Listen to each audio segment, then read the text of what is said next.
Hi, everybody. My name is Beth Green, otherwise known as Granny Rocks. And hello, everybody. My name is James Maynard, otherwise known as Sweet Baby James. And tonight I want to talk about why I would rather look naive than be cynical. And why does that matter? And what about you? So, anyway, that's what I want to talk about tonight, and let's see what happens. So before I do, let's Sweet Baby James introduce our show while I'm waiting for this to show up as streaming. So, welcome everybody to Granny Rocks, where every Wednesday at 6:30 p.m. Pacific, Granny shares her wisdom, her wit, and her very uncommon sense. Aha. So stay tuned, and now here's Granny.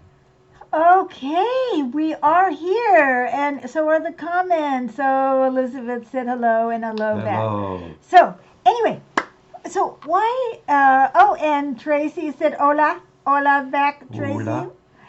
So the reason that this came up for me is that there's a lot going on in the government today, and I don't want this to be a political show per se.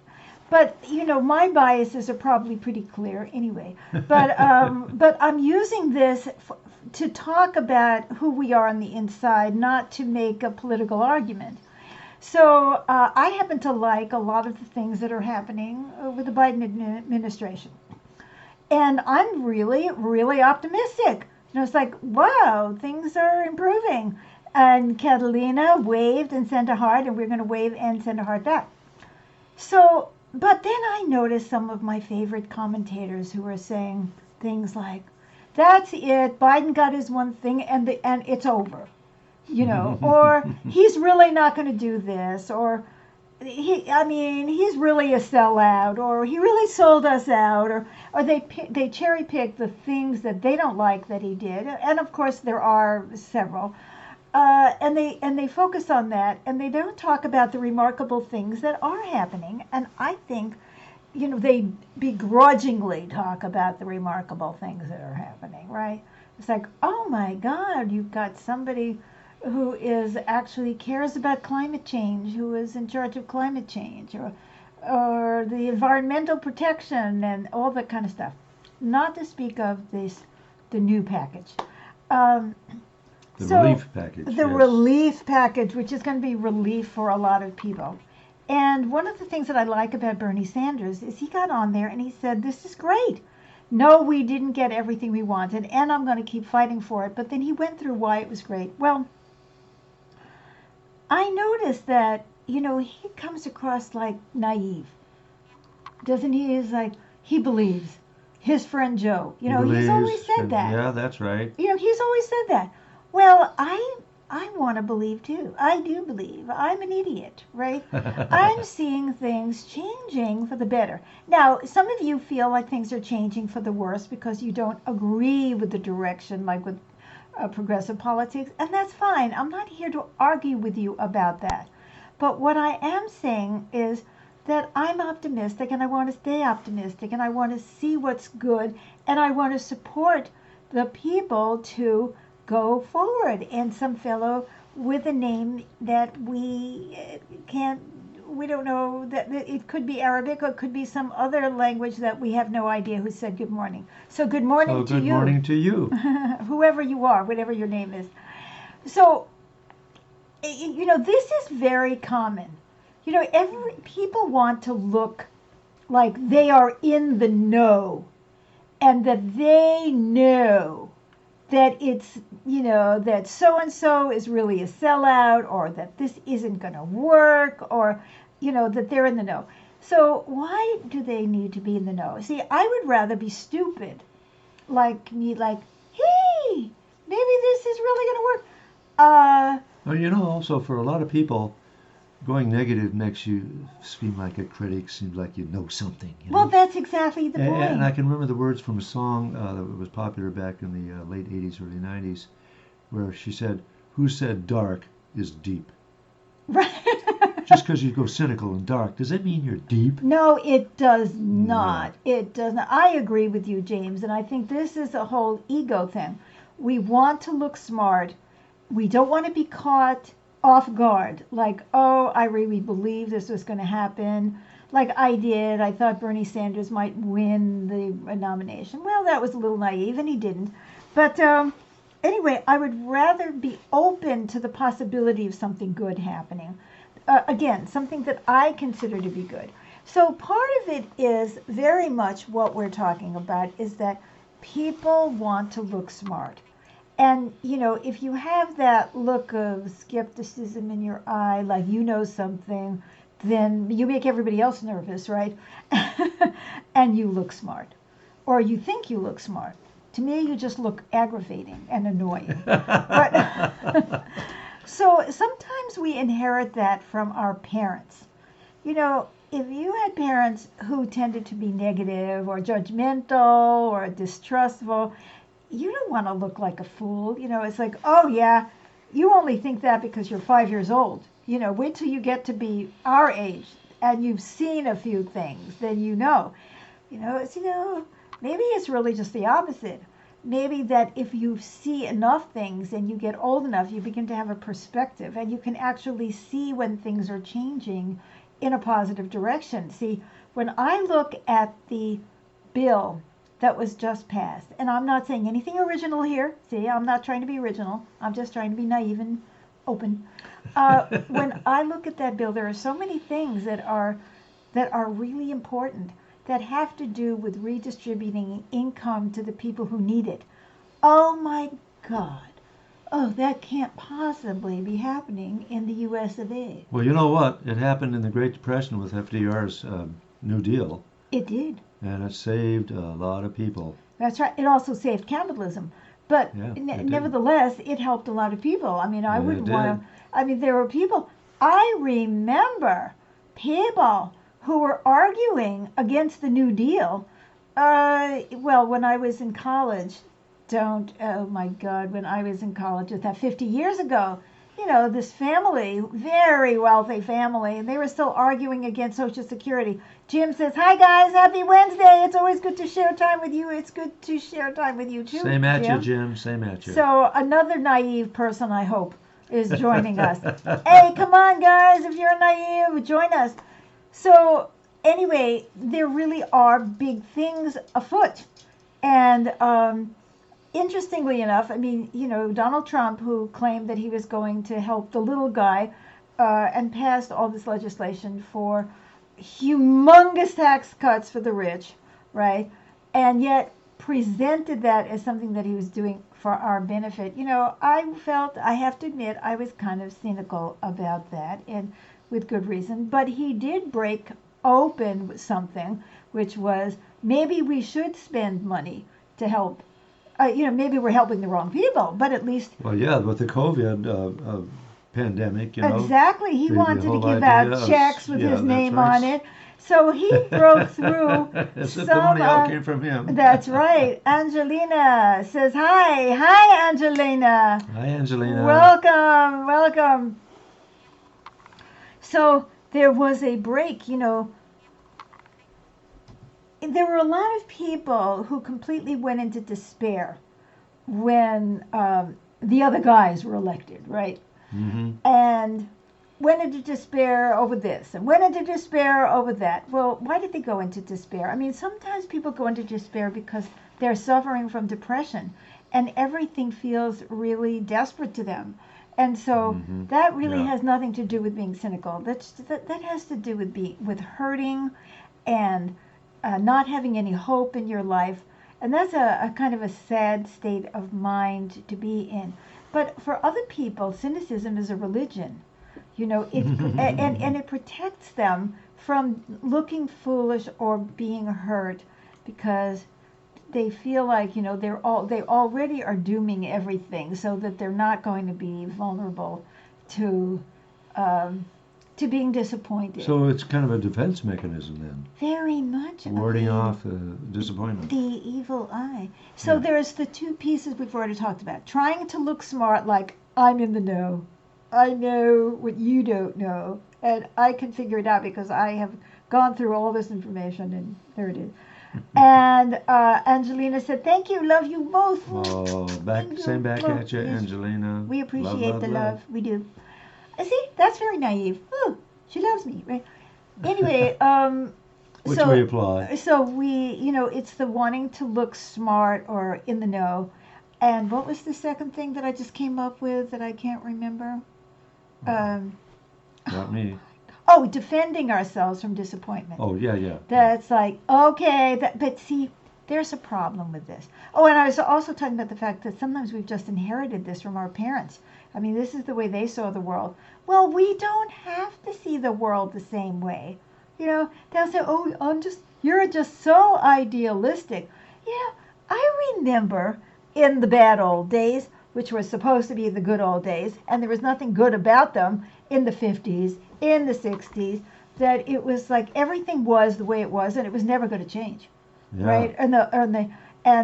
We could never end the war in Vietnam, which sadly it took forever to end and so many deaths to end the war in Vietnam. But of course, you can't. You can't ever have an impact, um, and there'll never be. We'll never pass civil rights legislation, and people are born in poverty, and if they don't pull themselves up by the bootstraps, there's nothing that can be done. I mean, we can only give welfare to the rich. And how many people actually have bootstraps anymore? That's right, or boots for that matter. So, it's like this attitude that I saw that nothing can change. Women will always be bleh. Right. Blacks will always be. Hispanics will never. Workers will never come back and fight again. Well, oh, there's Karen. Hi there, much love. She sent a green heart. Same back I at love you, that. Karen. Wonderful, wonderful to see you. So, yes, again, what was I talking about? Why do I keep losing my subject? Oh, like the civil rights, and other things, other changes that people didn't think were possible that actually wound up happening. Oh yes, and that the workers would fight back again. And now workers are trying to organize unions at Amazon. Yeah. And Biden is trying to support labor legislation, which is probably going to get stymied in the Senate. But we don't know. We don't know. How do we know? Give it a chance. Give it a chance. Fight for the good stuff. Don't, because when we go in with this attitude, they'll never, we'll never, it will never, then we actually make it never, because there's nobody fighting for the never. That's true. You know what I mean? If it's, you might as well just give up. I'll never meet a guy.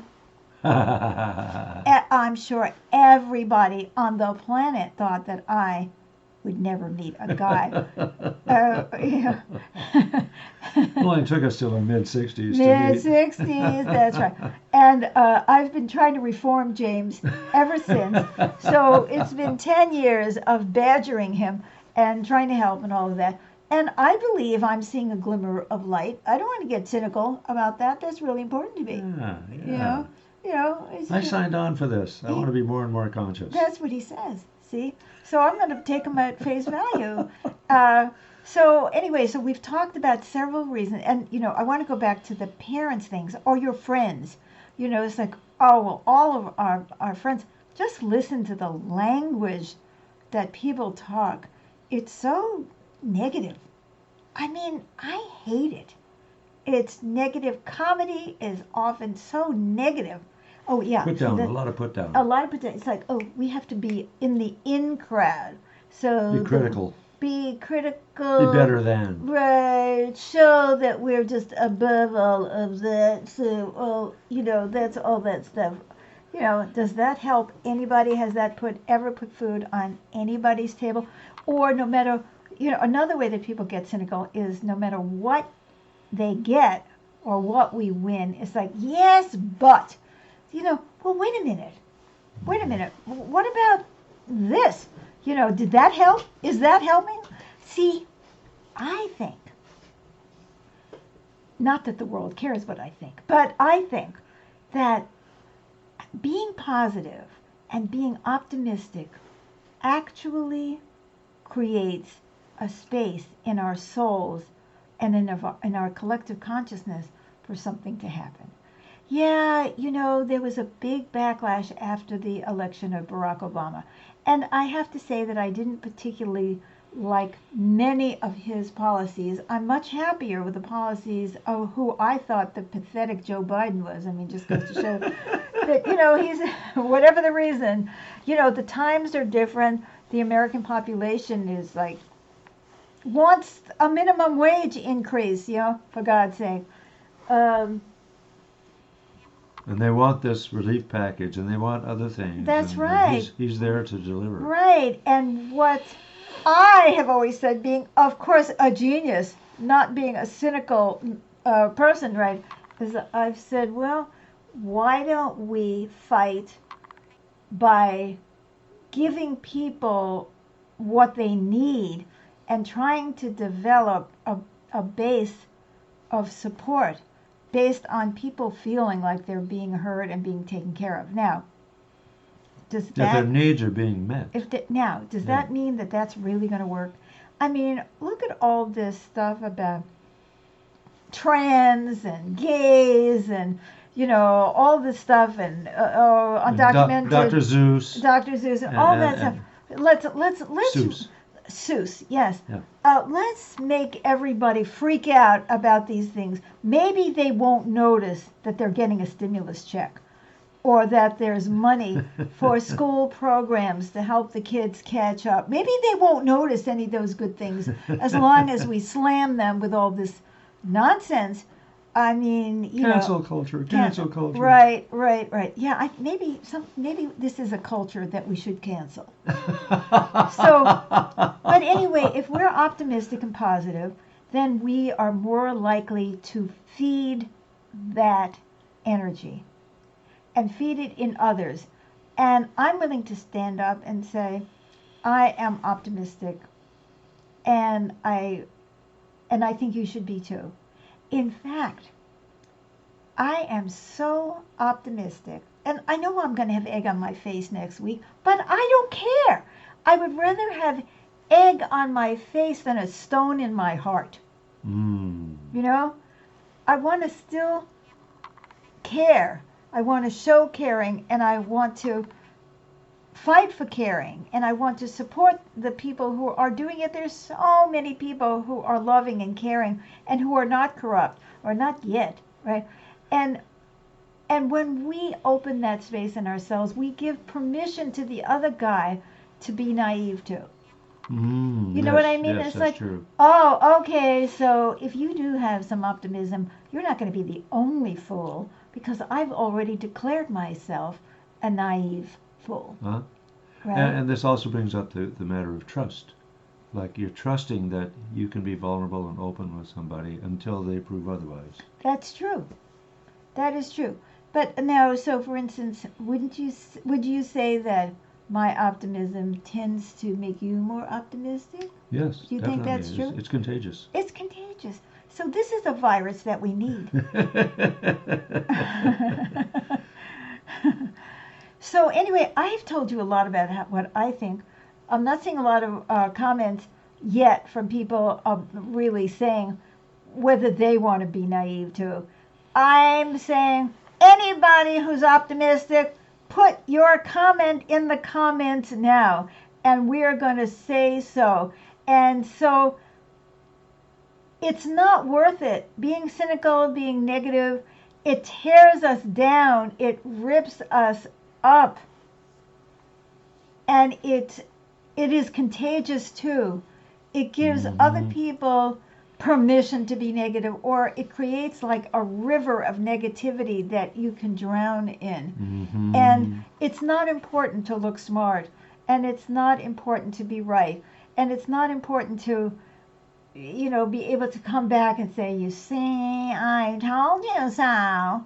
I knew your daughter would flunk out of rehab again, because this isn't just in politics. I mean, I've been talking about politics. This is true for everything. This is true for love. This is true for, how hopes that we have for to overcome racism or sexism.